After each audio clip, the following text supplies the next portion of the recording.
Let's continue then with our conversation on the Cape Town taxi violence, and joining us now is Thembeka Majali, who from the movement Building Support.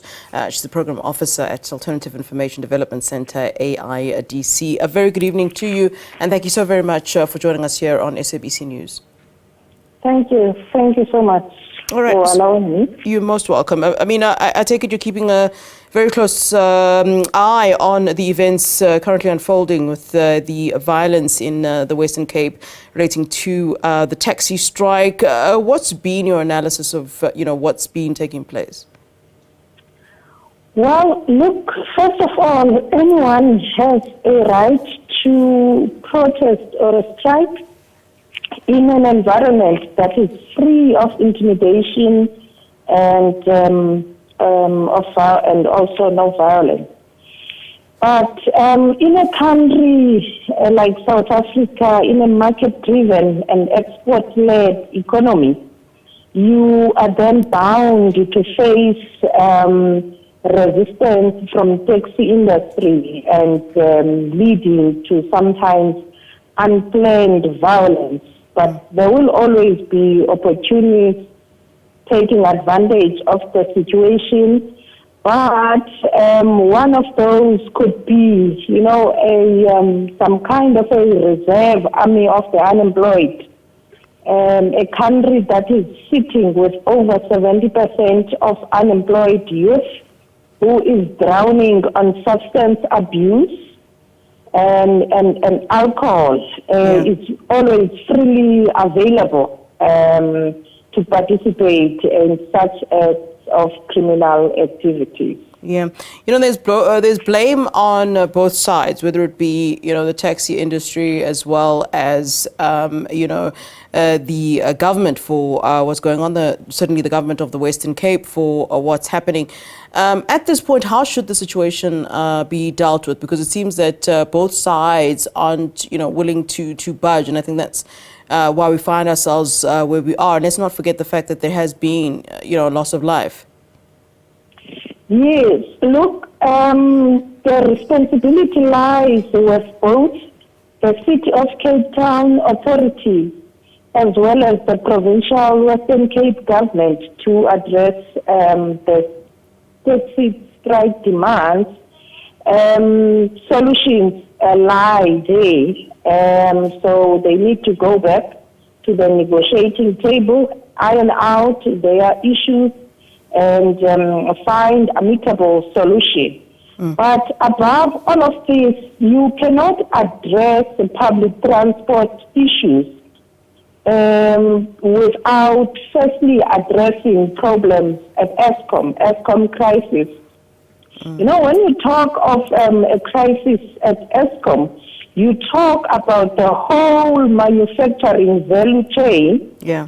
Mining is also involved there, transport, electricity for transport, trains and buses, transporting goods and services from the country's port railway system. That means job creation. Yeah. So this problem is embedded with how the economy is designed and how the country addresses its electricity crisis. Because if you notice, it's not only a violent strike as it has been reported. The whole, community or society is affected. Your clinics and hospitals are not functioning in as much as they've been sitting with problems of health personnel, infrastructure, decaying infrastructure, shortage of medicines at hospitals, and as well as the lack of nutritional food to be provided to patients.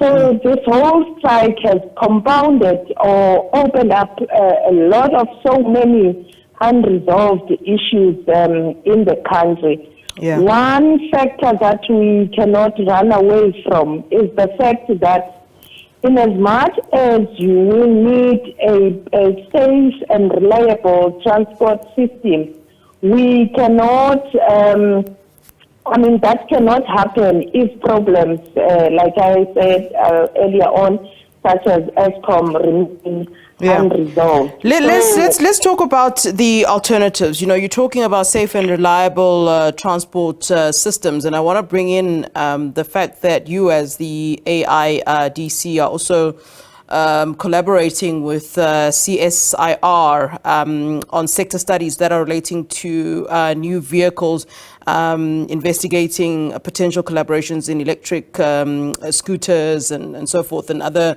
means of transport.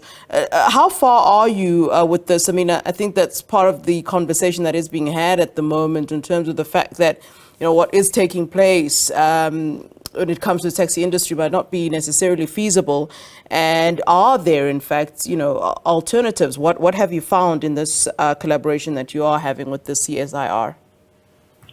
Alternatives transport system is what we're looking at. I mean, the majority of cars that we have on the road does not solve the public transport system.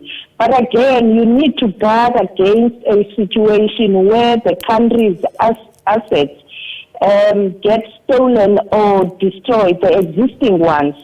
In this regard, if we say bring back the trains as a means of safe and reliable public transport, then it means who is going to fund such services? If your funding is heavily reliant on foreign loans, then that is bound to fail, because it means that by accepting those foreign loans from your World Bank, IMF, you must then allow their companies to come and provide such services here in the country. And it means privatization of your transport system, and which is not creating decent jobs, but also promoting casualization and outsourcing of your crucial infrastructure. So that's one of the biggest problems, not only on transport, but on other things. You know, the proper building or construction of roads and dams also talk to this problem that we are sitting with. All right, Thembeka Majali, many thanks to you. Thanks for giving us your time.